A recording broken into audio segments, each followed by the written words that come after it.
안녕하세요. 오늘은 스시 오마카세 가게를 소개해드리겠습니다. 아무래도 스시 영상이 조회수가 좀 나오다 보니까 당분간은 자주 가게 될 것 같아요. 이날 정말 많이 먹어서 배가 터지는 줄 알았습니다. 이 업장도 21년부터 이제 런치가 35,000원에서 45,000원, 디너가 6만원에서 8만원으로 인상을 했는데요. 지금 유튜브에 오른 가격의 구성이 나와 있는 영상이 많지 않은 것 같아서 보여드리면 좋겠다는 생각으로 찾아갔습니다. 몇 없는 소중한 구독자분의 요청도 있었고요. 합정역 쪽에 위치한 스시 치카라입니다. 아마 이 근처에 유명한 스시야가 많지 않아서 손꼽히는 매장이지 않을까 싶어요. 어떤 특징이 있는지 한번 알아보도록 하겠습니다. 첫 디쉬로 따뜻한 차원무시가 나왔습니다. 트러플 오일이 들어갔고 매생이 그리고 아라레라고 해서 조그만 알갱이로 된 튀김이 들어있습니다. 이 트러플 향이 꽤 강하게 나서 좋았고 뜨겁다고 느껴지기 직전의 온도라서 너무 좋았어요. 이 식은 계란찜은 좀 별로잖아요. 맛있었습니다. 다음은 토사즈 젤리랑 우니를 얹은 흰살 생선 사시미가 2점이 나왔습니다. 아래에 놓인 게 참돔이고 위에 있는 것이 광어라고 하셨어요. 저 젤리는 가다랭이 다시로 만든 식초를 굳힌 건데요. 이 새콤해서 입맛 돋구기에 아주 좋습니다. 우니는 캘리포니아산이라고 하셨고요. 생각보다 군내 같은 건 없고 달달해서 맛있었어요. 위에 있는 광어부터 먹어봤는데 이 코브지메라 그래서 다시마에 숙성을 시키신 것 같았어요. 이러면 감칠맛이 강해지는데 조금 빡세게 된 건지 끝맛이 약간 씁쓸했어요. 그런데 이게 그냥 생선만 먹었으면은 좀 쓰다고 느꼈을 것 같은데 새콤한 소스랑 우니랑 같이 들어가니까 크게 거부감 없이 잘 먹었습니다. 오히려 감칠맛도 잘 느껴져서 좋았던 것 같아요.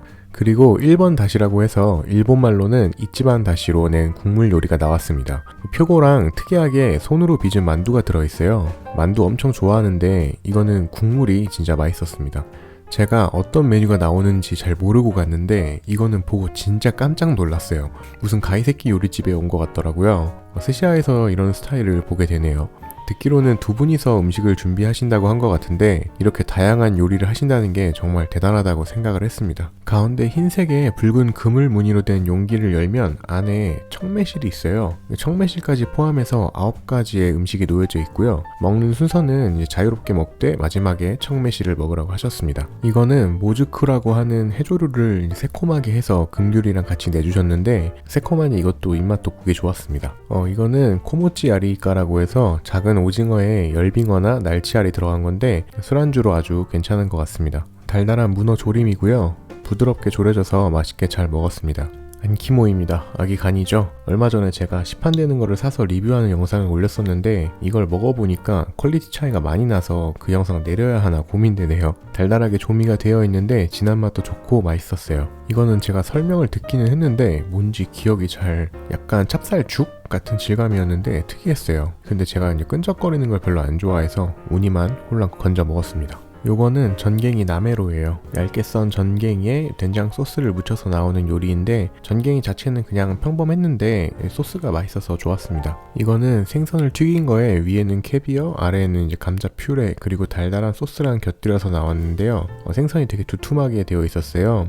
튀김은 아무래도 약간 식어 있어서 아쉽기는 했습니다. 그리고 고등어 보우즈시 이것도 미리 만들어 놓으신 거다 보니까 밥이 좀 단단했는데 예전에 오사카에서 먹었던 하코즈시라고 틀초밥 생각이 났어요. 마지막으로 먹으라고 하셨던 청매실을 꺼내봅니다. 색이 진짜 예쁜 것 같아요. 이 젓가락 들어갈 때 저렇게 푹 들어가는 거 보이시죠? 새콤달콤하고 부드럽고 좋았습니다. 여기까지 해서 츠마미가 끝날 줄 알았는데 계속 나와요. 도화새우 머리 튀김입니다. 얘는 좀 롱다리네요. 대게살을 발라서 내장이랑 버무린 다음에 카니스라고 식초 젤리를 얹은 요리인데요. 가짓수도 엄청 많은데 대게까지 나오니까 놀라움의 연속입니다. 이곳은 츠마미가 확실히 임팩트가 있었어요. 이거는 닭안심을 튀겨서 소스랑 내셨는데 겨자를 올려서 먹으라고 하셨고요. 특이하게 소스가 약간 탕수육 소스? 제가 좋아하는 탕수육 부먹 느낌 좀 나네요. 튀김에 겨자는 아주 좋아하는 조합이고 김이 날 정도로 갓 튀긴 거라서 이것도 맛있게 먹었습니다. 전복찜이 나왔습니다. 내장으로 만드는 개우 소스를 얹어주셨고요. 전복은 따뜻하고 부드럽게 잘 쪄져 있어서 좋았습니다. 개우 소스 같은 경우는 약간 크리미한 느낌보다는 좀 고소한 맛이 강조되어 있는 느낌? 견과류 같은 걸 넣으신 건가 약간 바질 페스토 같은 질감이었던 것 같아요. 전복을 먹고 나면 샤리를 올려주시는데요. 샤리 주신다고 하셔서 소스를 좀 남겨놨었는데 위에 추가로 더 얹어주시네요. 마지막 츠마미였는데 도대체 몇 가지를 먹었는지도 모르겠어요. 지금 세어보니까 16가지를 먹었습니다. 그런데 이게 양만 많은 게 아니라 다 맛이 좋았어요. 간혹 조금 온도감이 아쉽다 하는 것만 있었고요. 이제 스시가 시작됩니다. 첫 번째로는 보타네비 도화새우가 나왔고요. 싱싱한 새우야 뭐 말할 필요 없이 맛있겠죠. 단맛 강하고 녹진하니 좋았습니다. 이렇게 니기리 하시는 것도 허락받고 찍어봤고요.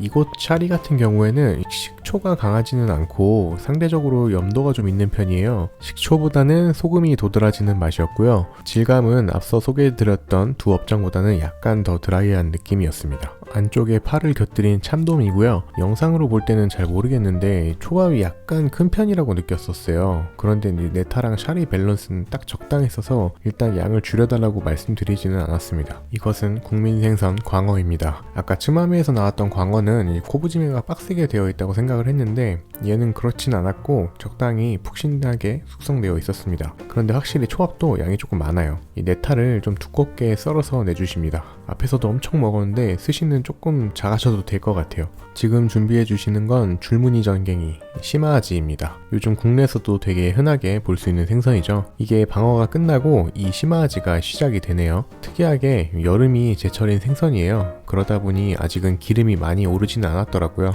이제 앞으로 점점 더 맛있어지겠죠? 그리고 다음으로 얘는 농어입니다. 좀 특이했던 게 안에 우메보시로 만든 소스를 넣으셨어요. 달달한 맛의 소스였는데 독특했습니다. 맛이 담백하고 식감이 부드러운 생선이다 보니까 조금 포인트를 넣으신 게 아닐까 싶어요. 그리고 다음으로 훈연한 삼치를 준비해 주시고 계신데요. 삼치는 그렇게 특별히 좋아하는 생선이 아니다 보니까 이제 별 생각 없이 넘어갔습니다. 훈연이 조금 강하게 되어 있었어요. 이 삼치가 별 특징이 없다 보니까 훈연이 들어가는 게 낫기는 한데 제 취향에는 약간 강하게 되었던 것 같습니다.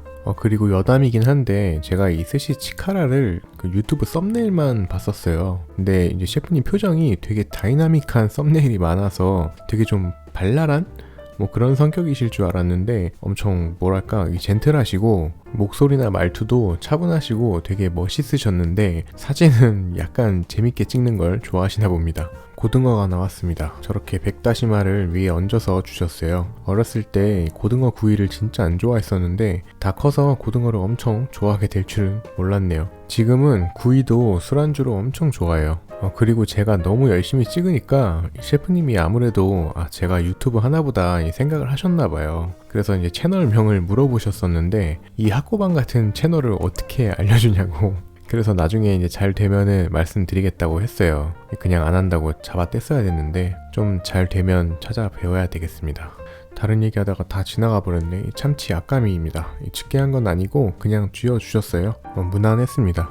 그리고 바로 또 참치 중뱃살을 쥐어주셨고요. 아까 아까미도 그렇고 조금 기름이 많은 참치였던 것 같아요. 중뱃살인데 엄청 기름진 느낌이더라고요. 입에 처음 들어갔을 땐 너무 기름지다고 생각을 했는데 다행히 끝맛에 산미가 조금 있었습니다. 모양이 동그랗게 엄청 예쁘게 생겼네요. 다음에는 미소시루가 나왔습니다. 이것도 좀 독특했던 게 저 안에 면같이 생긴 게 장어의 치어라고 하셨어요. 어떤 장어인지는 모르겠는데 지금 시기에만 나오는 거고 일본에서는 스테미너 보양식이라고 하시더라고요. 근데 뭐 맛은 잘 모르겠어요. 좀 미끌미끌해요. 그것보다 저 국물이 그 완전 갑각류 향 진하게 나면서 고소하고 맛있었습니다. 제주산 한치가 나왔습니다. 안에는 시소를 받쳐주시고 소금을 뿌려서 주셨고요. 이날 유일하게 좀 입에서 오래 남았던 네타였어요. 맛은 좋았는데 그래서 칼집이 좀 더 많으면 어땠을까 생각했었습니다. 그리고 다음은 통영산 전갱이라고 하셨고요. 일본말로는 이제 아지라고 하는데 이게 국내산 전갱이가 맛이 조금 항상 비렸던 것 같아요. 이것만큼은 특히 일본에서 먹는 게 맛있는 것 같은데 뭐 최근에 몇 년간 가본 적이 없어서 딱 뭐라고 말씀드리기가 조금 어렵네요.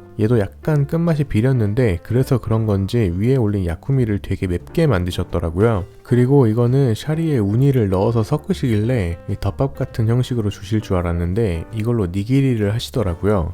금태를 겉에만 살짝 아브리해서 주셨고 이 금태가 지금 제철이라 한창 맛있을 때인데 우니까지 같이 들어가니 맛이 없을 리가 없겠죠. 밥에 간장도 살짝 넣고 하시길래 좀 질어지지 않을까 했는데 원래 좀 드라이하다 보니까 괜찮았습니다. 면이 나오는 걸 보니 이제 거의 마무리가 되어 가네요. 사실 이때도 거의 배가 꽉 차 있었는데 이 국물을 마셔보니까 이것도 너무 맛있어가지고 결국 다 먹어버렸어요. 그리고 마지막 스시입니다. 붕장어 안하고가 나왔고요. 부드럽고 담백한 스타일로 나왔습니다. 이 장어만큼은 소스가 묻으니까 좀 젓가락으로 먹는 게 나은데 저는 이걸 찍으면서 젓가락질을 진짜 못하겠어요. 드디어 마지막 디저트입니다. 우유 푸딩에 블루베리 시럽을 얹어주셨고 고소하고 너무 달지 않아서 좋았습니다. 특이하게 교쿠가 안 나오네요. 전체적으로 셰프님 개성에 맞춰서 다양한 시도를 하시는 것 같아서 좋았습니다. 이렇게 잘 먹고 나왔습니다. 올해 들어서 가격을 인상하셨는데 그전에는 어느 정도로 나왔는지 모르겠지만 8만원에 이렇게 다양한 음식들이 나온다면 확실히 가성비가 좋다고 생각이 되고요. 역시 인기 있는 업장은 다 이유가 있다고 생각이 되네요. 다음에 런치도 한번 가보려고 합니다. 좀 부끄러우니까 구독자 좀 늘어나면요. 그러니까 구독 많이 부탁드리겠습니다. 그럼 여기까지 하겠습니다. 끝!